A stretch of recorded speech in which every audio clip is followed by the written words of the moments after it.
Hey everyone, एमएचटीसीईटी की answer की आ चुकी है और मुझे पता है स्कोर्स देखकर बहुत सारे स्टूडेंट्स थोड़ा टेंशन में हैं। यार एक्सपेक्टेड से कम मार्क्स आए, ये सुनने में आ रहा है राइट? तो अगर आप भी उन्हीं स्टूडेंट्स में से हो जिनके मार्क्स थोड़े कम आए हैं, तो ये वीडियो आपके लिए एक उम्मीद की किरण हो सकती है। क्योंकि हमारे पास हैं 2 बड़े यूट्यूब चैनल्स का पोल डेटा और ये डेटा कुछ बहुत इंटरेस्टिंग बता रहा है। हो सकता है इस साल कम स्कोर पर भी अच्छा परसेंटाइल मिल जाए। शॉक्ड? चलो देखते हैं कैसे। तो सबसे पहले shout out to Dinesh sir live study और गणितांक।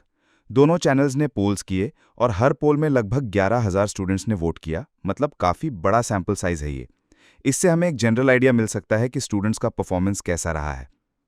चलो पहले दिनेश सर लाइव स्टडी के पोल की बात करते हैं। उनके 11,000 वोट्स में से 25% स्टूडेंट्स को 60 मार्क्स से भी कम मिले हैं। सबसे बड़ा चंक यानी 50% स्टूडेंट्स 60 से 90 मार्क्स के बीच में स्कोर कर रहे हैं। फिर 16% स्टूडेंट्स हैं 91 से 120 मार्क्स के रेंज में और सिर्फ 9% स्टूडेंट्स 120 से ज़्यादा स्कोर कर पाए हैं। इसका सीधा सा मतलब क्या हुआ? अगर हम पहले 2 ग्रुप्स को जोड़ दें तो 25% प्लस 50% यानी 75% स्टूडेंट्स ने 90 या उससे कम मार्क्स स्कोर किए हैं। 75%, ये बहुत बड़ा नंबर है। अब देखते हैं गणितांक का पोल क्या कहता है। उनके भी 11,000 वोट्स थे पीसीएम टोटल स्कोर पर। 7% स्टूडेंट्स को 0 से 50 मार्क्स मिले। यहां भी सबसे बड़ा ग्रुप 70% स्टूडेंट्स 51 से 100 मार्क्स के बीच में है।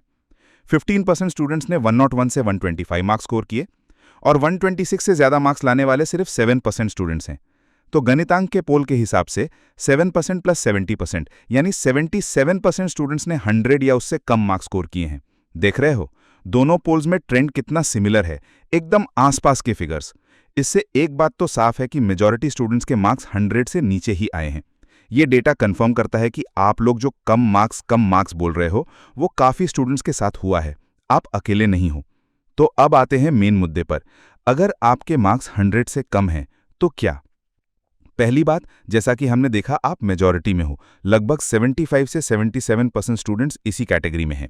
इसका मतलब है कि 100 मार्क्स से नीचे वाला ब्रैकेट बहुत ज्यादा क्राउडेड है। यहाँ एक मार्क्स से परसेंटाइल में बड़ा फर्क आ सकता है। अगर दिनेश सर के पोल को देखें तो 75% स्टूडेंट्स 90 या उससे कम स्कोर कर रहे हैं।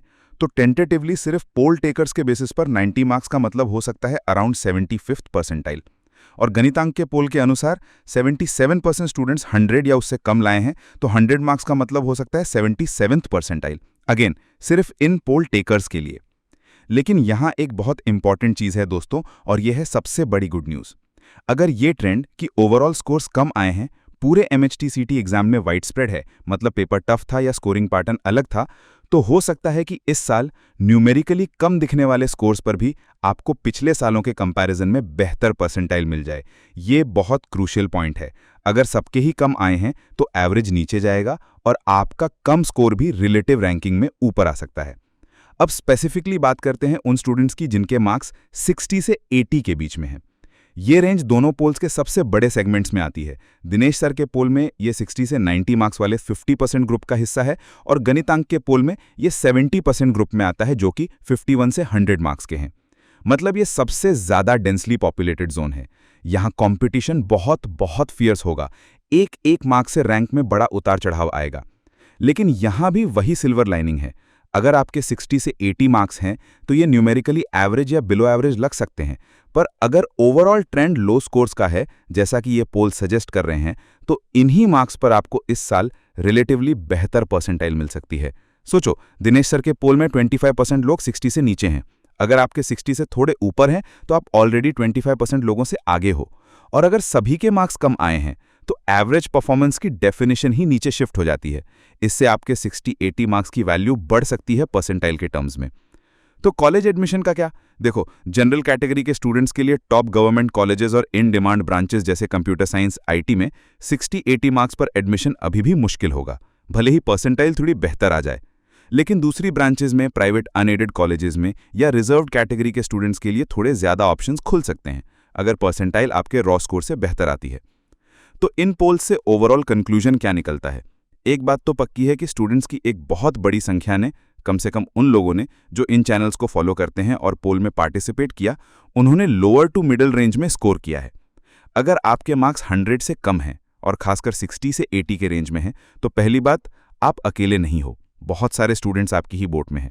दूसरी, कंपटीशन तो तगड़ा रहेगा, लेकिन इस साल कम रॉ स्कोर पर भी रिलेटिवली अच्छा परसेंटाइल आने की उम्मीद ज़्यादा है, क्योंकि अगर सबके ही मार्क्स कम हुए हैं तो परसेंटाइल स्केल शिफ्ट होगा। लेकिन ये याद रखना बहुत ज़रूरी है दोस्तों कि ये पोल सिर्फ एक इशारा है, पूरे MHT CET एग्जाम का 100% एक्यूरेट पिक्चर नहीं है। ऑफिशियल रिजल्ट्स और परसेंटाइल का वेट करना ही सबसे इंपॉर्टेंट है। जो आप लोग कट ऑफ और परसेंटाइल को लेकर चिंतित हो वो वैलिड है। अगर ओवरऑल स्कोरिंग सच में कम हुई है तो मार्क्स के टर्म्स में कट ऑफ्स थोड़े नीचे जा सकते हैं, और सबसे इंपॉर्टेंट, आपके 60-80 जैसे मार्क्स भी आपको एक ऐसी परसेंटाइल दिला सकते हैं जो पिछले सालों में शायद इतने मार्क्स पर ना मिलती जब ओवरऑल स्कोर ज्यादा आते थे। तो दोस्तों, थोड़ा कॉशियसली ऑप्टिमिस्टिक रहिए। कंपटीशन तो है, लेकिन वाइड स्प्रेड लो स्कोर्स, जैसा कि पोल्स दिखा रहे हैं, का मतलब है कि आपके रॉ स्कोर से बेहतर परसेंटाइल आने का चांस है। अभी से हिम्मत मत हारो, ऑफिशियल रिजल्ट्स का वेट करो और अपने पोटेंशियल परसेंटाइल के बेसिस पर कॉलेज और ब्रांच ऑप्शंस एक्सप्लोर करना शुरू कर दो। उम्मीद है ये एनालिसिस आपको थोड़ा क्लियर पिक्चर देगा और थोड़ी रिलीफ भी। टेंशन मत लो, जो होना था हो गया, अब आगे की प्लानिंग करो। All the best. Hi student, TestVisa is a comprehensive digital learning platform designed to transform how students prepare for competitive exams, offering personalized, intelligent test, study materials and engineering admission counseling across multiple domains.